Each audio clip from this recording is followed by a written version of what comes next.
आज हम लोग पढ़ेंगे द लास्ट लेसन के बारे में।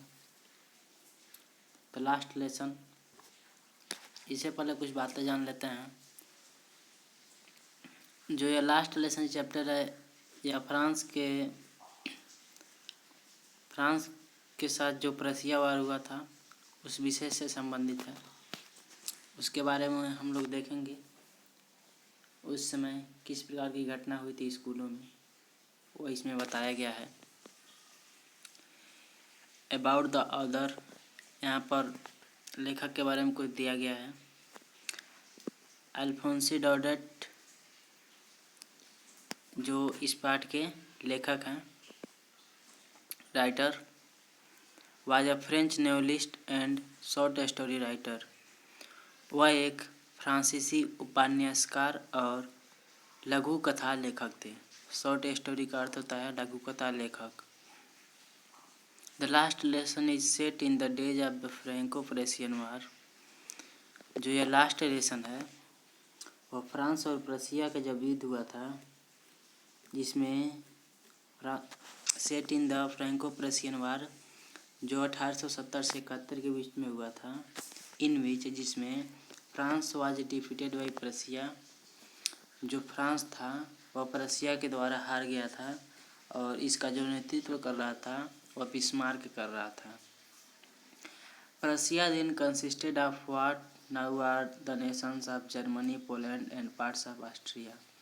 ऑस्ट्रिया के कुछ भाग, पोलैंड और जर्मनी के देशों को मिलाकर, जो इसमें हम जानते हैं प्रशिया कहलाते थे। In this story the French districts of Alsace and Lorraine have passed into Prussian hands. In this story, इस कहानी में, द फ्रेंच डिस्ट्रिक्ट्स, फ्रांस के जो ज़िले थे, एल्सेस और लॉरेन के, जो एल्सेस और लॉरेन फ्रांस के जो दो ज़िले थे, वह प्रशिया के हाथ में चले गए थे, इनटू हैंड। अब यहाँ पर कह रहा है, read the story to find out what effect this had on life at school. अब इन दो ज़िलों के जो स्कूल थे, उन स्कूलों पर इसका क्या प्रभाव पड़ा, आगे हम इस कहानी में देखेंगे। I started for school very late that morning and was in great dread of scolding। उस सुबह मैं स्कूल के लिए बहुत देरी से रवाना हुआ और मुझे डांट पड़ने का बहुत अधिक डर था। स्कोल्डिंग मतलब होता है डांट पड़ने का, ड्रेड मतलब डर है। स्पेशली बिकॉज एम हैमेल, जो उनके टीचर थे, had said that he would question मतलब वो प्रश्न पूछेंगे, अस माने हमसे, ऑन पार्टिसिपल्स। तो इसका हो जाएगा, specially because M Hamel had said that he would question us on participles. विशेष तौर पर क्योंकि एम हैमेल ने कहा था कि वो हमसे पार्टिसिपल्स पर क्वेश्चन पूछेंगे। पार्टिसिपल्स फॉर्म ऑफ वर्ब होते हैं जो एडजेक्टिव की तरह एग्री किए जाते हैं। ठीक, हम जानते हैं ना, वर्ब के 4 फॉर्म होते हैं, V1 V2 V3, V4 ING जुड़ा रहता है, वही होता है पार्टिसिपल्स। और आगे हम सिंथेसिस में पढ़ेंगे, इसका अलग तरह से यूज दिया गया है। तो चलिए वो ग्रामर की बातें हैं, इसमें देख लेते हैं। And I did not know the first word about them. और यहाँ पर लेखक कह रहे हैं कि मैं पार्टिसिपल्स के बारे में, and I did not know the first word, किसके बारे में फर्स्ट वर्ड, पार्टिसिपल्स के बारे में। वो कह रहे हैं, I did not know the first word about them, मैं पार्टिसिपल्स के बारे में एक शब्द भी नहीं जानता था। For a moment I thought of running away and spending the day out of doors. कुछ क्षण के लिए मैं यह सोचा कि मैं वहाँ से चला जाऊँ और अपना समय बाहर जाकर बिताऊं। आउट ऑफ डोर्स मतलब यहाँ पर बाहर से मतलब है, केवल बाहर से, घर से बाहर समझ लीजिएगा। It was so warm, so bright, कह रहे हैं इट वॉज सो वार्म, वह उस समय बहुत गर्मी थी, धूप तेज था। The birds were chirping at the edge of the woods, जो चिड़िया थी, एज मतलब होता है किनारे पर, ऑफ द वुड्स यहाँ पर वुड का मतलब लकड़ी होता है, लेकिन अगर वुड्स आ गया है तो इसका अर्थ होगा जंगल। The birds were chirping at the edge of woods मतलब जो चिड़िया थी वो जंगल के किनारे चहचहा रही थी। And in the open field back of the sawmill the Prussian soldiers were drilling, और ओपन फील्ड खुले खेतों में, बैक ऑफ द सामिल आरा मशीनी के पीछे खुले खेतों में प्रशिया के जो सोल्जर थे वो ड्रिलिंग कर रहे थे। ड्रिलिंग मतलब होता है सैन्य अभ्यास। It was all much more tempting than the rule for participles. Tempting मतलब होता है आकर्षक। तो जब लेखक सैनिकों की ड्रिलिंग करते हुए देखते हैं तो कहते हैं ये मुझे पार्टिसिपल्स के रूल से कहीं अधिक अच्छे लग रहे हैं और आकर्षक लग रहे हैं। अच्छे कहिए, आकर्षक कहिए, वैसे आकर्षक यहाँ पर कहा जाएगा। But I had the strength to resist, लेकिन मेरे पास रोकने की शक्ति थी। क्या रोकने की शक्ति थी? मतलब सैनिकों के सैन्य अभ्यास छोड़ने की शक्ति थी, वो छोड़कर अपने स्कूल जा सकते थे। बात यहाँ पर यह है। And hurried up to school, और वो स्कूल के लिए चल पड़े। आगे क्या दिया है? आगे दिया है When I passed the town hall there was a crowd in front of bulletin board। तो यहाँ पर When I passed, जब मैं गुजरा, द टाउन हॉल। अब यहाँ पर टाउन हॉल आया है। टाउन मतलब कस्बा होता है, हॉल मतलब बड़ा होता है, कमरा की तरह। मतलब टाउन हॉल यहाँ पर सभागार से मतलब है। Was a crowd in the front of bulletin board. Bulletin मतलब होता है समाचार, बोर्ड मतलब पट होता है, तो यहाँ पर हो जाएगा बुलेटिन बोर्ड के यानी समाचार पट के सामने भीड़ इकट्ठा थी सभागार में। In front of bulletin board, तो आप ऐसे कह दीजिएगा जब मैं सभागार के पास से गुजरा तो सूचना पट के सामने भीड़ थी। For the last 2 years all our bad news had come from there. पिछले 2 वर्ष से हमारे सभी समाचार यहीं से आए थे। हमारे सभी, यहाँ पर बुरे समाचार होगा। पिछले 2 वर्ष से हमारे सारे बुरे समाचार यहीं से आए थे। फिर से यहाँ पर दिया है the lost bottles, the draft, the orders of the commanding officer. हारे हुए युद्ध, लॉस्ट बाटल्स मतलब हारे हुए युद्ध, जो युद्ध हम खो चुके थे मतलब हार चुके थे। द ड्राफ्ट उनके प्रारूप, the orders of the commanding officer. Commanding मतलब सेनापति होता है, मतलब जो ऑफिसर व सैनिक जो कमांड कर रहे थे सेना को, उनके आदेश संबंधी समाचार जो सब थे यहीं पर आते थे, लिखे जाते थे। And I thought to myself, अब मैं खुद सोचा बिना रुके हुए, what can be the matter now, क्या बात हो सकती है। देखिए, then as I hurried by as fast as I could go. तब लेखक कह रहे हैं जब उन्होंने देखा वहाँ पर भीड़ है तो लेखक ने कहा फिर जैसे ही मैं अपनी तेजी के साथ चला, जितना तेजी से हो सका उतना तेज चला, ये भी कह सकते हैं। The blacksmith Wachter who was there, तो जो जितना ही वो तेजी के साथ चले, वह वाक्टर नामक लोहार वाक्टर लिखा है, हुआ देयर वो वहीं पर था। विद हिज अप्रेंटिस अपनी प्रशिक्षु के साथ समाचार पढ़ रहा था। कॉल्ड आफ्टर मी, कॉल्ड मतलब पुकारा या बुलाया, आफ्टर माने बाद में या पीछे से, मी माने मुझे, जो मेरे पीछे मुझे बुलाया। डोंट गो फास्ट या पुकारा या कहा, डोंट गो सो फास्ट, इतनी तेज़ी से मत जाओ। वो मतलब यहाँ पर बच्चे से होगा, इतनी तेज़ी से मत जाओ बच्चे। You will get to your school in plenty of time. Plenty of time मतलब अभी तुम्हारे पास समय पर्याप्त मात्रा में है, तुम स्कूल को मतलब तुम स्कूल में आराम से पहुंच जाओगे, इतनी तेज़ी से मत जाओ, अदरवाइज तुम गिर सकते हो, चोट लग सकती है। I thought he was making fun of me, मुझे लगा, थॉट मतलब सोचा भी हो सकता है, लगा भी हो सकता है।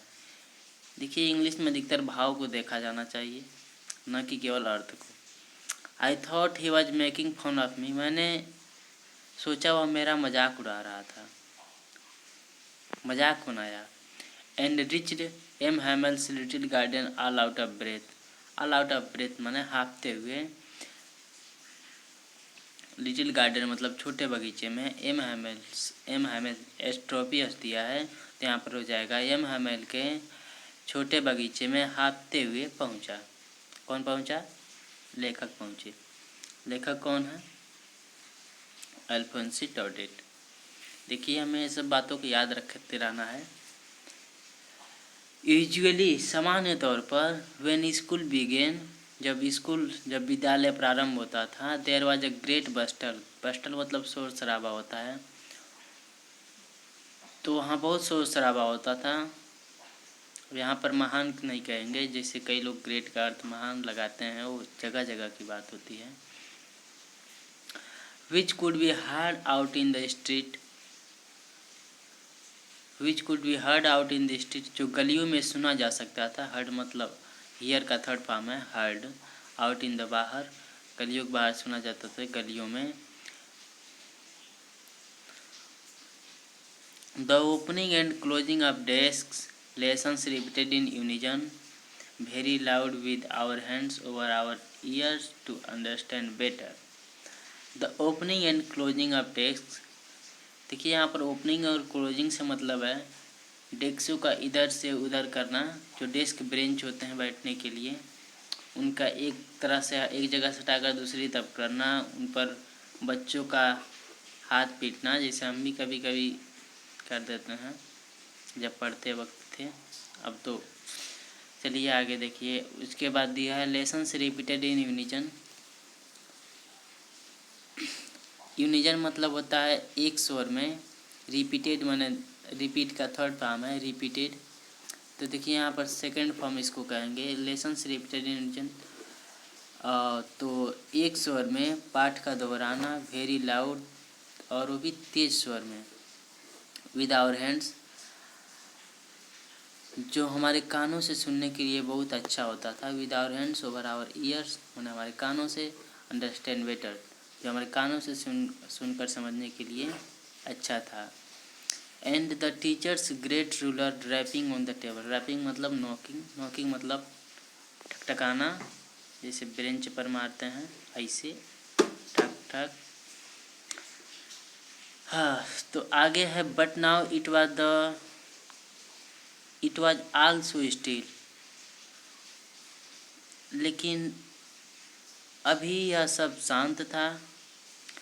जो ग्रेट रूलर यहाँ पर शब्द आया है, यहाँ से स्ट्रिक्ट समझिए इसका मतलब होगा। जो टीचर थे वो बहुत ही स्ट्रिक्ट थे, तो यहाँ पर हमने इसका अर्थ नहीं समझाया तो हम बता दे रहे हैं। And the teacher's great ruler rapping on the table, और जो हमारे अध्यापक थे वो अपनी उंगलियों से उस पर बजा रहे थे। But now it was so still, यह सब बजाते थे, अब यह सब शांत था। I had counted on the commotion to get my desk without being seen, but of course that day everything had to be as quiet as Sunday morning. तो देखिए इतना लंबा पढ़ दिया, थोड़ा दिक्कत होगा आप लोग को। अब लाइन बाय लाइन समझाते हैं। But now it was also still, लेकिन यह सब शांत था। उसके आगे दिया है, I had counted on the commotion to get to my desk without being seen. मुझे भरोसा था कि शोर शराबे के बीच में मैं बिना किसी को दिखाई पड़े मेज पर पहुंच जाऊंगा। बट ऑफ कोर्स पहुंच जाऊंगा, परंतु उस दिन, बट ऑफ कोर्स मतलब दैट डे है, but of course that day everything had to be as quiet as Sunday morning. अब इन्होंने तो सोचा था कि बिना शोर शराबा किए आराम से पहुंच जाऊंगा उस शोर शराबा के बीच में। अब शोर शराबा तो संडे, वो दिन जो था वो संडे था और वो भी मॉर्निंग का टाइम। वैसे मॉर्निंग में ही तो स्कूल जाते हैं। चलिए, तो वो जाते हैं स्कूल, सोचते हैं कि हल्ला होगा, हम चले जाएंगे स्कूल में, आराम से अपने डेस्क पर बैठ जाएंगे। लेकिन क्या था, सब उलट हो गया। उस दिन सब कोई शांत बैठे थे। आगे पढ़ेंगे तो बताया जाएगा कि गांव के कुछ लोग भी आए थे, बुजुर्ग लोग जो पीछे बैठे थे। तो जैसे ही लेखक आते हैं स्कूल में, उस दिन सब कुछ शांत था, जिस तरह संडे मॉर्निंग की तरह होता था। ठीक। Through the window I saw my classmates. Through the window मतलब खिड़कियों से मैंने देखा कि मेरे जो सहपाठी थे ऑलरेडी इन देयर प्लेसेज, वो अपने स्थान पर पूरी तरह बैठ चुके थे। And M Hamel walking up and down with his terrible iron ruler under his arm.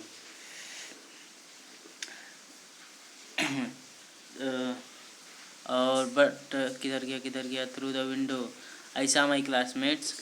देखा कि वो अपने स्थान पर ऑलरेडी बैठ चुके थे और जो एम हैमेल थे वॉकिंग अप टहल रहे थे, and down with his terrible iron ruler under his arm.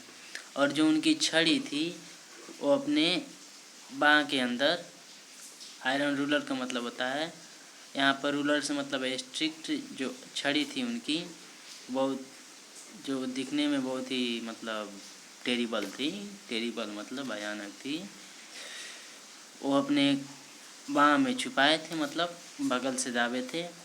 I had to open the door and go in before everybody. अब उन्हें क्या था, उन्हें दरवाज़ा खोलकर और सबके सामने बस जाना था अंदर, दूसरा कुछ तो हो नहीं सकता था।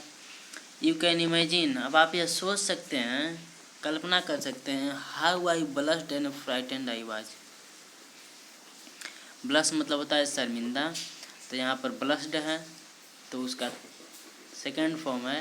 अब आप यह सोच सकते हैं कि मैं कितना शर्मिंदा था और कितना भयभीत था। आगे दिया है, बट नथिंग हैपेंड, लेकिन कुछ नहीं हुआ। M Hamel saw me and said very kindly. उनके जो टीचर थे एम हैमेल, उन्होंने उन्हें देखा लेखक को और उन्हें बहुत ही प्यार से कहा, दयालुतापूर्वक, go to your place quickly, तुम अपनी जगह पर जल्दी से जाओ, little French, we were beginning without you, हम आपके बिना ही, तुम्हारे बिना ही शुरुआत कर रहे थे। आई jumped over the bench and sat down at my desk. ऐसे टीचर बोलते हैं क्लास में तो बच्चे नहीं तेजी से जाकर अपनी जगह बैठते हैं, तो उसके लिए जंप्ड ओवर आया है। तो डेस्क से होकर अपने डेस्क पर जाकर बैठ गए। Not till then when I had got a little over my fright did I see that our teacher had on his beautiful green coat. तो यहाँ पर बट नथिंग हैपेंड, लेकिन कुछ नहीं हुआ। एम हैमल ने मुझे देखा और बड़ी दयालुतापूर्वक, नॉन फ्रेंच जल्दी से कहा, तो पढ़ लिए हैं। हाँ, आई जम्प्ड ओवर, मैं बेंच से कूदकर अपनी डेस्क पर बैठ गया। तब तक मैंने यह नहीं देखा, हमारे अध्यापक ने सुंदर हरा कोट, क्या सुंदर हरा कोट, हिज फ्रिल्ड, फ्रिल्ड मतलब होता है झालरदार। His frilled shirt and the little black silk cap, उनका झालरदार कमीज एंड द लिटिल ब्लैक, और एक छोटा रेशमी टोपी, काला, वो भी काले रंग का। All embroid all embroidered that he never wore except on inspection and prize day। All embroid all embroidered मतलब that he never wore except मतलब सिवाय होता है, सिवाय मतलब उसके अलावा। पहले हमको पढ़ने के लिए इन सब की मीनिंग की ज़रूरत होती है, तो अगर हम आप लोग को बता के और तब अर्थ समझाएं तो आप लोगों को अच्छी तरीके से ये बात समझ में आएगी। इसलिए हम सोचते हैं कि मीनिंग अच्छे तरीके से बता दें ताकि आप लोगों को समझ में और अच्छे से आ जाए। तो झालरदार कट और शर्ट और काली छोटी सिल्क की टोपी पहन रखी थी जिस पर कासीदा कारी की गई थी। एम्ब्रॉयडर्ड मतलब कासीदा कारी, जो अच्छी तरह से बनाया गया था। That he never wore except on inspection and prize day, जिन्हें वे निरीक्षण तथा पुरस्कार वितरण के दिनों के अलावा कभी नहीं पहनते थे, कभी नहीं पहनते थे। Besides, the whole school seemed so strange and solemn। इसके अलावा पूरा विद्यालय बहुत ही विचित्र तथा गंभीर लग रहा था। सोलेमन मतलब अकेला, स्ट्रेंज मतलब गंभीर या विचित्र। But the thing that surprised me most was to see, लेकिन वह चीज़ जो उन्हें बहुत अधिक आश्चर्यचकित किया वह थी कि सदा खाली रहने वाली, देखिए पहले इसका इंग्लिश बोल दें। But the thing that surprised me most was to see on the back benches that were always empty the village people sitting quietly like our selves. लेकिन उन्हें एक बात बहुत विचित्र लगी, वह यह थी कि उन्होंने जब पीछे देखा तो जो पीछे के बेंच थे वह हमेशा खाली रहा करते थे, जो कि हमेशा खाली रहा करते थे। लेकिन तब उस समय जब वो देखे तो जब विलेज पीपुल सिटिंग क्विटली, गांव के लोग शांति से बैठे हुए थे, लाइक आवर सेल्वेज बिल्कुल उनके तरह। Old Houser with his 3 cornered hat, अब यहाँ पर देखिए गांव का ही एक आदमी है जिसका नाम था ओल्ड हाउजर।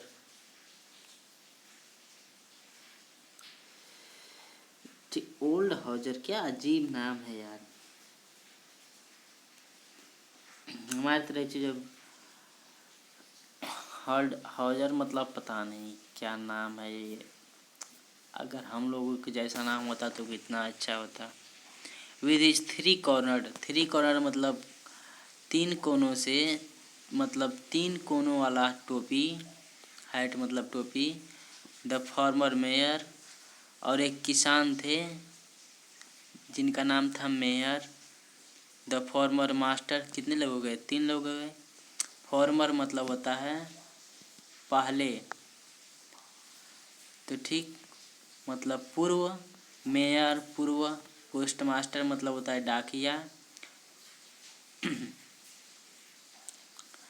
पोस्ट मास्टर मतलब डाकिया, पोस्ट जो मास्टर होता है, पोस्टमैन को डाकिया कहते हैं, पोस्ट मास्टर का हिंदी दूसरा होता है। एंड सेवरल अदर बिसाइड्स, और सभी अन्य उनके अलावा जो थे। एवरीबॉडी लुक्ड सैड, सब उदास दिखाई दे रहे थे। And Houser had brought an old primer, Houser वो एक जो बूढ़ा व्यक्ति था अपनी पुरानी एक तरह से ग्रंथ कह दीजिए या किताब या बाल पोथी कह दीजिए लेकर आया था। थम्प्ड एट द एज, और अपने अंगूठे उस किनारे पर पकड़ा था। And held it open on his knees, और अपने मतलब घुटनों पर रखा था, उसे घुटनों के सहारे रखा हुआ था, वहाँ उसके लिए यहाँ पर हेल्ड आया है। With his great spectacles lying across the page, और अपनी बड़ी चश्मों के द्वारा उस पेजों पर देख रहा था। While I was wondering about it all, मैं ये सब देखकर जब आश्चर्यचकित हो रहा था, M Hamel mounted his chair, M Hamel mounted his chair, M Hamel अपनी कुर्सी पर बैठ गए। माउंटेड मतलब बैठ गए। In the same grave and gentle tone, tone मतलब होता है अंदाज, और विनम्र अंदाज में इसका प्रयोग उन्होंने मेरे लिए किया था। एक बार और बताते हैं। While I was wondering about it all, जब मैं इन सबको देखकर आश्चर्यचकित हो रहा था, M Hamel mounted his chair, M Hamel अपने कुर्सी पर बैठे, and in the same grave,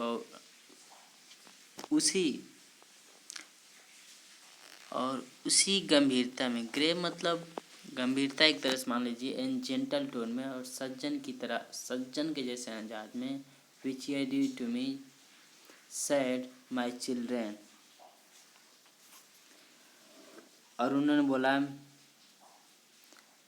children, my children. देखिए यहाँ पर माई चिल्ड्रेन जानते हैं चाइल्ड का प्लूरल होता है, तो यहाँ पर कहेंगे, और उन्होंने कहा मेरे बच्चों, this is the last lesson I shell give you, यह लास्ट लेसन है, मतलब यह अंतिम पाठ है जो आज मैं तुम्हें गिव यू मतलब पढ़ाऊँगा। यहाँ पर भाव समझना है हमें।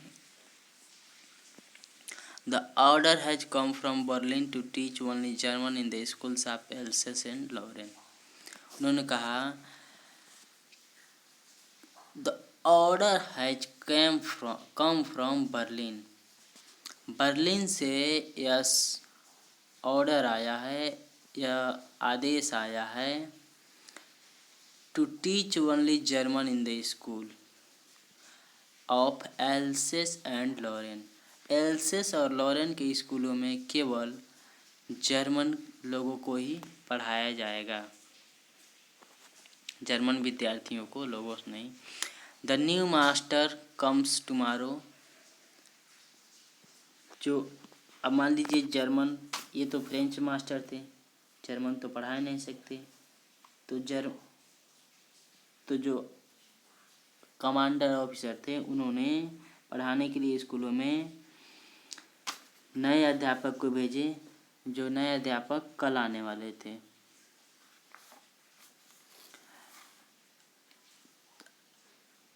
The new master comes tomorrow, this is your last French lesson, यह तुम लोगों का आज लास्ट फ्रेंच लेसन है, मतलब यह तुम लोगों का आज फ्रांस अपने भाषा में, राष्ट्रभाषा में अंतिम दिन है, अंतिम पाठ है। I want you to be very attentive, attentive मतलब होता है सतर्क, सावधान, एकाग्र। मैं चाहता हूँ कि आप सभी बिल्कुल एकाग्र रहें।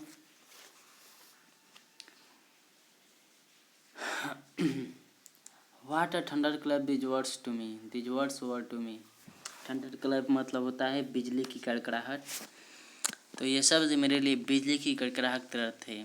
ओह द रिच, हाय, रिच मतलब अभागे होता है, नीच होता है, तो यहाँ पर कहेंगे नीच नहीं, नीच थोड़ा अजीब हो रहा है, अभागे कहेंगे, ओह अभागे लोग। That was what they had put up at the town hall, सभागार पर उन्होंने यही लगा दिया था, वो जो अभागे लोग थे। My last French lesson why I hardly knew how to write, I should never learn any more, I must stop there then. इस सभागार पर उन्होंने यही लगा दिया था कि फ्रेंच भाषा का मेरा अंतिम पाठ, अरे मैं मुश्किल से ही लिखना जान पाया था। जो लेखक कह रहे हैं, अरे नीच लोग, that was what they had put up at the town hall, जो उन्होंने टाउन हॉल पर लगा दिया था। माई लास्ट फ्रेंच लेसन, आज ये मेरा लास्ट दिन है जो मैं आज पढ़ूंगा। मैं इतने दिनों से पढ़ भी नहीं रहा था और मेरा लास्ट लेसन आ गया पढ़ने के लिए। Why I hardly knew how to write. अभी तो देखिए, लेखक को यहाँ पर दुख महसूस हो रहा है। उन्होंने कहा, अभी तो मैं मुश्किल से लिखना जान पाया था